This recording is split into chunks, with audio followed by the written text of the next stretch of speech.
Do you think The Fly was just a science fiction film from the 1980s? What if I told you that the story of Seth Brundle's horrific transformation wasn't simply the product of a screenwriter's imagination, but rather a carefully constructed facade, a Hollywood cover-up of one of the most disturbing genetic experiments in modern history? The truth has been hidden in plain sight for decades. Tonight, we peel back the veil.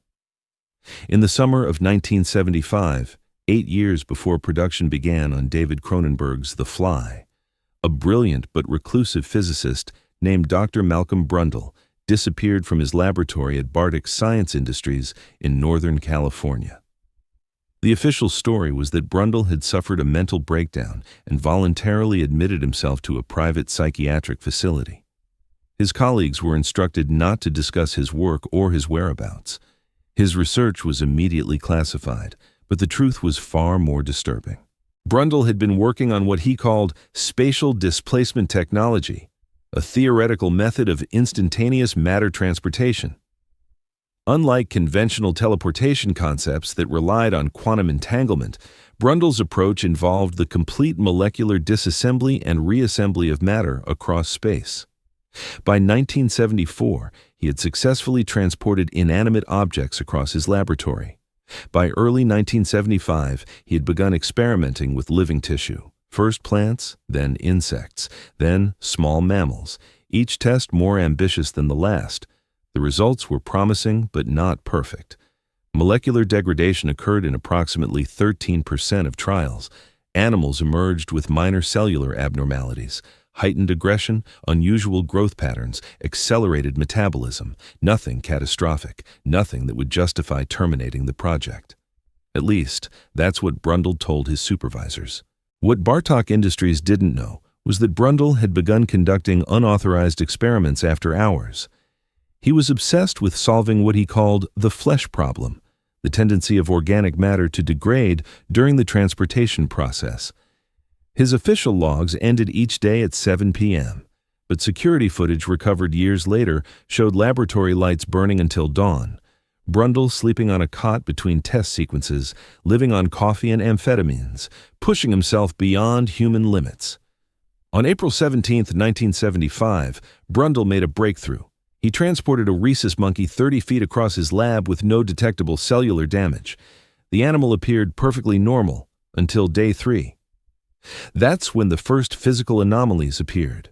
Small, almost imperceptible changes to the animal's physiology. Coarser hair, increased strength, enhanced reflexes. Brundle documented everything meticulously, believing he was witnessing not degradation but evolution, enhancement, improvement. By day 7, the changes were impossible to ignore. The monkey's behavior had become erratic, aggressive, its physical form beginning to alter in ways that defied conventional biology. Brundle's notes, later recovered from a storage unit in Palo Alto, described the transformation as a forced evolutionary process, as though millions of years of adaptive change were being compressed into days. He was not horrified, he was fascinated. That's when Brundle made the decision that would cost him everything. On May 28, 1975, after sending his research assistant home early, Malcolm Brundle entered his own teleportation device, alone, unmonitored, without safeguards or oversight. The security camera captured the flash of light, the chamber emptying, then refilling. It captured Brundle emerging, seemingly unaffected. Then the feed cuts out. Deliberately disabled. For the next 2 weeks, Brundle didn't leave his laboratory. He refused all visitors. Communicated only through typed messages slipped under the door. His requisitions became increasingly strange. Massive amounts of sugar, raw meat, specialized chemicals with no apparent research application. When his research assistant finally forced her way into the lab on June 15th, what she found was documented in a report so disturbing that every copy was allegedly destroyed by order of the Department of Defense, every copy except one. In 1997, a former Bartik security officer named James Verheyen contacted journalist Catherine Moss with an extraordinary claim. He had smuggled out the original incident report, photographs, and 16 minutes of film footage before the government seizure of Brundle's laboratory. For 22 years, he had kept these materials hidden, fearing for his life. Now, dying of pancreatic cancer, he wanted the truth revealed. The materials showed a laboratory in chaos, equipment destroyed. Walls and ceiling covered in a viscous, corrosive substance later identified as a digestive enzyme. And in the center of it all, sealed behind the glass of a modified containment chamber, was something that no longer resembled Dr. Malcolm Brundle, or any known species on Earth. The creature documented in the footage displayed a horrifying amalgamation of human and insect characteristics. Its skin had hardened into segments resembling an exoskeleton. Its jaw structure had elongated, mandible-like protrusions emerging from what was once a human face. Most disturbing were its eyes, compound structures that retained just enough human quality to convey a terrible awareness, intelligence trapped inside a transforming body. The report included transcripts of the creature's communications, first typed, then recorded as its hands became increasingly malformed. The entity still identified itself as Malcolm Brundle. It described a fusion at the molecular genetic level that had occurred during the teleportation process. A housefly had entered the chamber with him, their DNA combining during molecular reassembly. But this wasn't simply a mixture of human and insect. The teleportation process had somehow activated dormant genetic possibilities, creating something entirely new, something that continued to evolve hour by hour. "I am becoming something that has never existed before," Brundle wrote, "something that should never exist, but I cannot stop it now." By the time Bartok security forces finally entered the laboratory on June 18, 1975, the transformation had progressed beyond recognition. The final photographs are almost incomprehensible, a creature more insect than human, yet possessing technological modifications to its environment that demonstrated a terrible intelligence still functioning within. It had begun building something in the corner of the laboratory, a structure of secreted resin and modified equipment, what appeared to be an incubation chamber. The official record states that a laboratory fire destroyed all evidence of Brundle's work, a tragic accident that claimed the life of a brilliant but troubled scientist. The truth, according to Verheyen's smuggled documents, is that a specialized military unit was deployed. The facility was purged with incendiary weapons designed to leave no trace of organic material. No specimens were preserved. Nothing was allowed to survive, nothing except the research. Because that's the most disturbing revelation in Verheyen's testimony. Bartok Industries didn't destroy Brundle's work. They contained it, relocated it, continued it under deeper cover with stricter protocols. The teleportation technology was too valuable to abandon, regardless of the risks it posed. 3 years after Brundle's incident, a new research facility was established in northern New Mexico, buried 300 feet beneath the desert floor. Project Chrysalis operated with total autonomy from government oversight, funded through black budget allocations, so deeply classified that not even congressional intelligence committees were aware of its existence. Its mission, to continue Brundle's research while developing countermeasures against the genetic fusion effect. Between 1978 and 1983, Project Chrysalis conducted over 400 teleportation experiments using organic subjects. The reports speak clinically of controlled genetic integration, deliberate exposure of test subjects to specific DNA sources during the teleportation process. They weren't trying to prevent fusion anymore. They were trying to direct it, control it, weaponize it. In 1982, Hollywood producer Stuart Cornfeld began developing a remake of the 1958 film The Fly. The original screenplay bore little resemblance to the Brundle case until David Cronenberg became involved in the project. Cronenberg's revised script, submitted in late 1984, contained disturbing parallels to the actual Brundle incident. The focus on molecular disintegration, the specific nature of the genetic fusion, even the protagonist's name changed to Seth Brundle. The question that haunts researchers to this day: how did Cronenberg gain access to information about a classified incident? Was the film a deliberate attempt to hide truth in plain sight, to establish the Brundle case as fiction in the public imagination before the real story could emerge? Catherine Moss attempted to interview Cronenberg in 1998, but he refused all communication after learning of her connection to the Verheyen documents. 2 weeks later, her apartment was broken into. Her research materials, including all copies of the Verheyen documents, were stolen. Nothing else was taken. Moss abandoned her investigation, disappeared from public life entirely. Her last known communication was an email sent to a former colleague at the Boston Globe.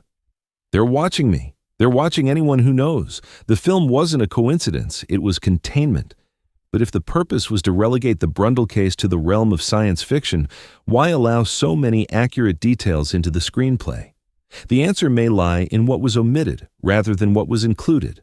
The film portrays Brundle's transformation as unique, contained, and terminal.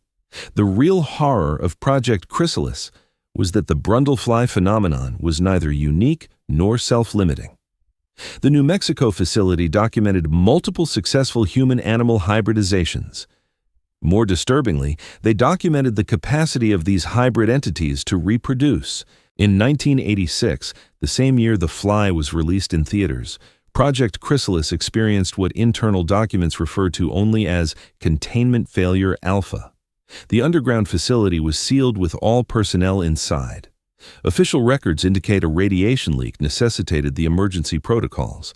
Satellite imagery from the period shows a 5-mile military perimeter established around the site, maintained for 47 days before being abruptly withdrawn.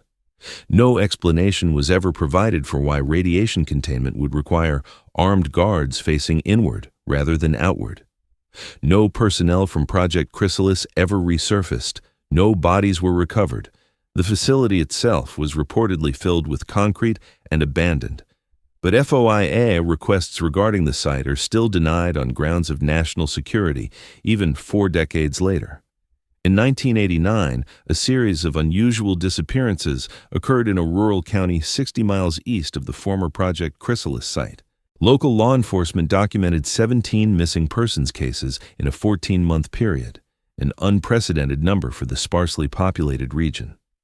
Victims vanished without trace from locked homes, from vehicles on deserted highways, from their beds while partners slept beside them. Search parties found nothing. The FBI investigation concluded without resolution. What they did find, however, were peculiar structural modifications to abandoned properties throughout the area. Isolated barns and foreclosed homes had been altered in ways that defied conventional explanation. Walls coated with resinous secretions, spaces divided into chamber-like compartments, traces of a substance that lab analysis identified as similar to insect silk, but with protein markers consistent with human tissue. The investigation was abruptly terminated in March 1991. All case files were transferred to a specialized division within the Department of Defense. The local sheriff who had led the initial missing persons response died in what was ruled a hunting accident 2 weeks later. His replacement discouraged further discussion of the cases, citing concerns about panic based on unfounded theories. Between 1991 and 2005, similar clusters of disappearances occurred in 7 different rural locations across the American Southwest. Each followed the same pattern: sudden increases in missing persons, discovery of modified structures, brief federal intervention, then administrative shutdown of investigations. Local news coverage was minimal. National media showed no interest. The pattern itself became the most disturbing evidence, not just of continued activity, but of systematic suppression. Then, in 2006, something changed. The pattern shifted. The disappearances stopped completely. Monitoring stations established by independent researchers detected no further incidents matching the established criteria. It was as if the phenomenon had simply ceased. Some theoretical victory for whatever government containment efforts had been deployed. Perhaps. But those closest to the investigation proposed a more disturbing possibility. What if the pattern hadn't ended, but evolved? In 2008, the CDC began tracking an unusual increase in birth abnormalities across the American Southwest, subtle genetic variations that couldn't be attributed to known environmental factors or hereditary conditions. The variations were non-lethal, often undetectable without genetic screening. Slightly altered peripheral nervous system structures, modifications to cellular glucose processing, enhanced sensory receptor density, changes so subtle they manifested not as disabilities, but as marginal evolutionary advantages. Dr. Eleanor Verheyen, daughter of the security officer who first revealed the Brundle documents, was among the genetic researchers who identified these anomalies. Her 2012 paper, proposing potential links to the teleportation experiments, was rejected by 16 scientific journals. Her research funding was canceled, her university position terminated. She continued her work independently, establishing a network of medical professionals willing to share anonymized genetic data from affected regions. What they discovered defies conventional understanding of genetic transmission. The subtle mutations were spreading, not just through direct heredity, but through exposure patterns that suggested some form of environmental vector, as if something in these communities was actively modifying human DNA, gradually, patiently, systematically. In 2015, Dr. Verheyen disappeared while traveling to meet a colleague in Santa Fe. Her research database was destroyed in what authorities ruled an electrical fire. The genetic anomaly tracking network she established went dark overnight, medical professionals denying any involvement, genetic samples destroyed, data erased from servers. This is where the verifiable paper trail ends. What follows comes from sources who refuse to be identified, communications relayed through encrypted channels, testimonies that cannot be independently confirmed, yet align with everything we've established about the Brundle legacy. They speak of remote facilities where the teleportation technology continued to develop long after Project Chrysalis, of genetic hybridization programs that advanced far beyond the crude fusion that claimed Malcolm Brundle, of something more insidious than dramatic transformation, subtle genetic modifications designed to spread through human populations undetected, evolution by design rather than chance, directed by intelligence that is neither fully human nor fully other. But perhaps most disturbing are the claims about The Fly itself, that the film was more than just a cover story, that it served a more sophisticated purpose in the minds of those who permitted its production. Consider the film's most famous line, spoken by the transforming Brundle character. "I'm an insect who dreamt he was a man and loved it, but now the dream is over and the insect is awake." What if this wasn't just dramatic dialogue, but a message, a declaration encoded in popular culture? Because the entities described in the most recent reports don't present as human bodies transforming into something else. They appear as perfect human specimens, indistinguishable from us in every visible way, but harboring consciousness that is fundamentally different. Insect intelligence adapted to human form, patient, collective, inhuman. The most recent communication, received just 3 months ago from someone claiming to be a genetic researcher at a private facility in Nevada, contained this chilling assessment. They're not trying to turn humans into flies anymore. They're implementing something much more sophisticated, genetic modifications subtle enough to persist in the population without detection, spreading through conventional reproduction. The goal isn't transformation, it's infiltration. The researcher hasn't communicated since. Attempts to verify their identity or location have failed, but satellite imagery shows increased security presence around several remote research installations in the region, facilities officially designated as pharmaceutical research centers, but operating under security protocols more appropriate for military installations. What are they containing? Or what are they protecting? The story of Brundlefly didn't end with a fictional film or a contained laboratory incident. If the evidence points to any conclusion, it's that we are witnessing the early stages of something unprecedented, a directed evolutionary divergence within the human species itself, not dramatic or cinematic, not monsters bursting from human shells, something far more insidious, the gradual generational replacement of human genetic identity with something else, something that looks like us, lives among us, reproduces with us, but is not us. In his final documented communication, recovered from the personal effects Catherine Moss left behind when she disappeared, James Verheyen wrote, "The teleporter was never the point. It was just the mechanism that opened the door. What came through that door is still here, still spreading, still becoming. You've been conditioned to dismiss this kind of information as conspiracy theory or science fiction, That conditioning is by design. Hollywood didn't just borrow from the Brundle case, it inoculated the public against taking it seriously. Every time someone mentions genetic hybridization or human-insect transformation, the cultural response is automatic. Like that old Cronenberg movie? Fiction becomes the shield protecting fact. But consider this. Insects represent the most successful life form on Earth, adaptable, resilient, capable of surviving conditions that would annihilate humanity. Their collective intelligence operates on principles we barely comprehend. What if that intelligence found a way to integrate with human consciousness? Not to destroy it, but to redirect it.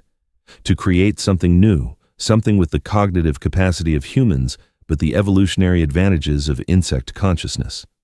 Perhaps the most terrifying aspect of this entire story is the possibility that this process is not being resisted by the authorities aware of it, but facilitated.